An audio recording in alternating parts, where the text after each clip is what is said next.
Olá pessoal do oitavo, tudo bem com vocês? Como estão? Hoje nós vamos continuar falando dos países emergentes da América Latina, né? Esses aqui, esse mapa, né, específico da América Latina, começando aqui no México e vindo até o sul do Chile e da Argentina. Tudo isso aqui é América Latina. Nós vamos continuar focados então nas questões econômicas desse grupo de países, e dentro desse grupo nós temos os países emergentes, que são aqueles que são mais ricos em meio a esses pobres aqui. Então nós temos o México, que está aqui em cima, a Argentina, que está aqui, e o Brasil. Então, são os três países emergentes, ou seja, são considerados em melhores condições econômicas. Pensa que nós estamos falando de condições econômicas na questão de parque industrial, de exportação e importação, de receber a ajuda do mercado internacional, no caso aqui do México, que faz fronteira com os Estados Unidos e tem uma parceria econômica com os Estados Unidos, né? O México está dentro do NAFTA, que é uma associação comercial da América do Norte, então é México, Canadá e Estados Unidos. Então, dentro desse grupo aqui, desse monte de países aqui, Brasil, Argentina e o México estão numa condição melhor. São aqueles considerados economicamente viáveis de desenvolvimento. Por isso são chamados países emergentes, porque eles estão conseguindo reverter as suas situações.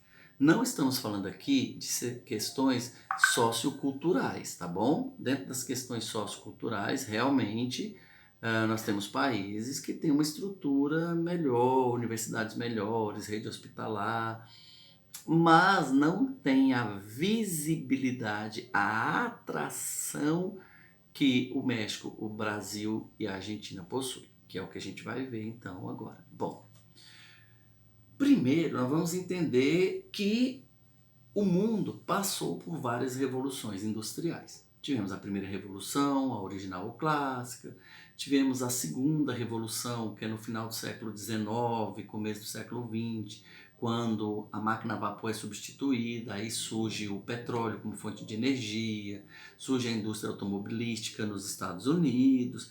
Então a segunda revolução é aquela que configurou quem eram as nações ricas no início do século XX, as nações poderosas, porque na primeira revolução quem liderou foi a Inglaterra. A segunda revolução, quem começa a liderar? Estados Unidos, acompanhado de um grupo de países da Europa, mais a Inglaterra, a França, a Alemanha, etc. Então a gente vai começando a perceber que vai modificando, à medida que a máquina vai sendo cada vez mais elaborada, a tecnologia vai chegando, essa estrutura, né, essa estrutura também vai modificando. Um país que era líder na primeira, na segunda ele já não é mais, né, e à medida que o tempo vai passando, que vai se investindo cada vez em máquina, mais tecnologia, mais modernidade vai acontecendo, os países vão ali brigando para ver quem vai se posicionar, né, nos primeiros lugares. Aí a gente entra na terceira revolução. A terceira, ela começa depois da década de 50 do século 20. E os países que são considerados líderes lá da segunda continuam liderando na terceira. Só que a fonte de energia dessa terceira revolução industrial não vai ser mais baseada só no petróleo, no carvão mineral, não vai ser mais baseada nessa indústria tradicional, nas montadoras de automóveis, de eletroeletrônicos, né? Vai haver uma mudança. A terceira revolução, já na década de 70, a partir dos anos 50, mais intensamente na década de 70, os países líderes já estão desenvolvendo tecnologia aeroespacial, já conquistaram a Lua, já tem satélite, né, de comunicação aí rodando a Terra, mudou totalmente a estrutura, e é nesse momento da terceira revolução industrial que os países pobres começam de fato intensamente a sua revolução industrial. Tanto que quando nós, países pobres, entramos na revolução industrial na terceira intensamente, Somos então chamados de países de industrialização tardia ou retardatária, que vocês já sabem disso.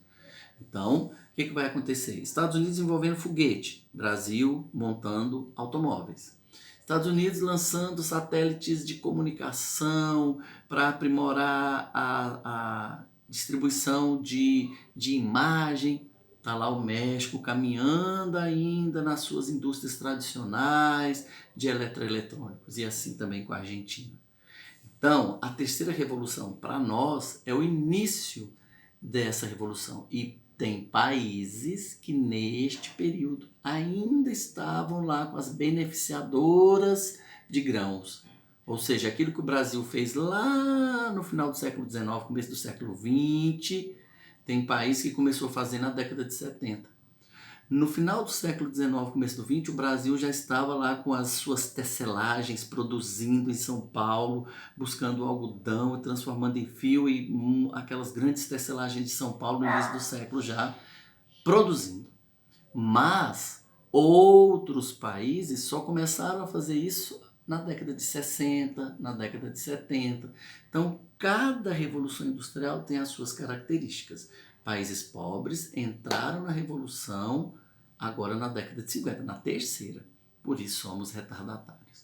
Aí a gente vê essas características. Por exemplo, no México surgiram as chamadas indústrias maquiladoras. Não é de maquiagem, não é de produção de produtos de beleza e cremes, não. São empresas estrangeiras que vão se instalar lá no México, vindas principalmente dos Estados Unidos. Então essa proximidade aqui, ó, de Estados Unidos e México fez com que entrasse no México primeiramente, dali daquela região da América Central, indústrias com impostos mais baixos, vendo a possibilidade de usar a mão de obra mexicana, porque tinha já naquele momento uma grande quantidade, uma grande parcela de mão de obra precisando de trabalho, então é uma mão de obra barata, que não vai exigir muitos direitos, porque eles precisam trabalhar, o salário que oferecesse eles aceitariam. Então essa proximidade com os Estados Unidos reduz mesmo o custo de produzir, e escoar essa produção para os Estados Unidos vai ser mais rápida, né? Então ali na fronteira, os Estados Unidos até traz essas indústrias para os estados ali do sul dos Estados Unidos, na divisa com o México, para facilitar receber matéria-prima, receber mão de obra, trazer essa indústria para dentro do território mexicano para baratear ainda mais, não precisar deslocar mão de obra e continuar produzindo. Então isso aconteceu no México. Então para nós aqui a gente chama isso de multinacional. Mas lá no México ela ficou conhecida como indústrias maquiladoras, que é essa indústria que vai fazer o mesmo trabalho que a multinacional faz. Vai entrar no país, vai explorar a matéria-prima, vai explorar a mão de obra e vai levar a riqueza embora. Foi assim que nós entramos na Revolução Industrial, e é o processo normal de qualquer país. Aí a gente vê que essa distribuição ela se destacou, ela se desenvolveu melhor no México, na Argentina e no Brasil. No México, com as indústrias maquiladoras, na Argentina, multinacionais concentradas principalmente na região da capital, Buenos Aires, então ali na região metropolitana de Buenos Aires, se tornou o centro atrativo para a instalação dessas indústrias. E no Brasil, elas se instalaram no chamado polígono industrial, que era São Paulo, Rio de Janeiro e Minas Gerais. Rio de Janeiro, naquele momento dos anos 50, era a capital do Brasil. São Paulo era a capital econômica, considerada o centro econômico e financeiro, e Minas Gerais, uma região de grande quantidade de matéria-prima, tanto de minérios quanto de produtos agropecuários, fazendas produtoras de gado leiteiro e fazendas produtoras de café.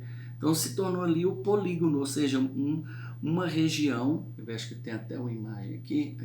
Então esta região aqui, se a gente olhar nesse mapa, olha, onde está mais escuro, tá vendo? Aqui, ó, São Paulo, Rio e Minas. Então aqui se tornou o chamado polígono industrial, ou coração econômico do Brasil. Olha como é que vai ficando escasso aqui pelo interior, por outros estados e aqui no sul do Brasil. Então, depois dessa região do polígono aqui, tem São Paulo, perdão, tem a região sul aqui. Então, essa região de polígono, que é o coração econômico, é onde concentrava as grandes corporações financeiras, as grandes indústrias, os bancos. Então, essa aí, as pessoas queriam ir para esta região para poder trabalhar e tentar sobreviver. Então, havia, né, uma disponibilidade maior de energia elétrica, porque tem as usinas hidrelétricas nessa região. O mercado consumidor, ou seja, é onde concentra-se a maior quantidade da população do Brasil, né, é aqui nesta região. Infraestrutura de rodovias, ferrovias e portos, no caso do Porto de Santos, né, o porto aqui do Rio de Janeiro, para escoar essa produção para a Europa, para a Ásia, né? Uma mão de obra mais especializada surgiu aqui nessa região e, consequentemente, a instalação das multinacionais, de empresas de exportação e de importação. Então é importante a gente começar a perceber isso, a forma como vai acontecendo essa ocupação.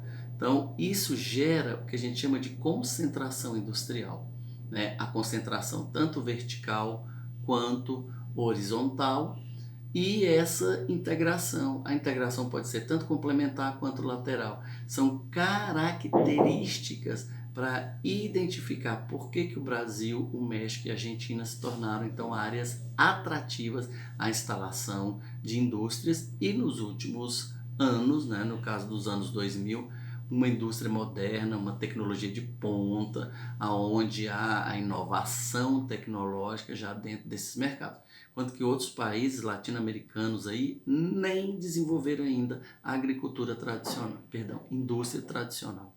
Ok, pessoal? Então, inicialmente são essas características que eu queria passar para vocês. A gente vai continuar falando disso nas próximas aulas, tá bom? Então, reveja o vídeo, faça suas anotações, estudem bastante. Fiquem com Deus, até qualquer hora.